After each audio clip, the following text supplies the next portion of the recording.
Hello guys, আজকে পেয়ারা মাখা করা হবে। এই 6 পিস পেয়ারাকে আমি ধুয়ে নিয়েছি, তারপর কেটে নেব। দাঁড়াও, কেটে দেখাচ্ছি। এইভাবে করে ঠিক ছোট ছোট করে আমি টুকরো করে কেটে নেব সব কটা পেয়ারাকে।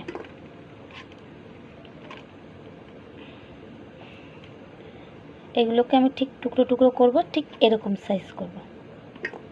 টুকরো করবে কেন মা? করতে হবে, দেখো করতে হয় কিভাবে। দেখো গাইস, আমি সব কটা পেয়ারাকে এরকমভাবে কেটে নিয়েছি, সব ছোট ছোট টুকরো করে নিয়েছি। আমার কাছে একটা কামরাঙা আছে, এই কামরাঙাটাকেও আমি কেটে একবারে মিক্স করে নেব।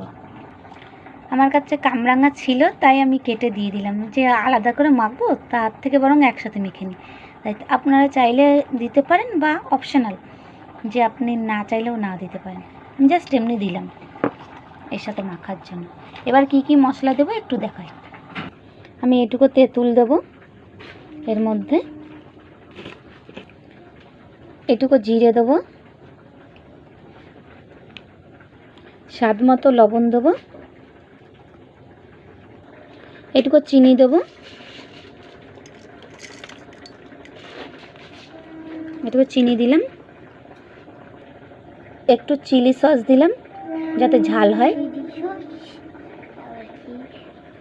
এবার সব কিছু একসাথে আমি মেখে নিয়ে দেখাচ্ছি কেমন হয়েছে।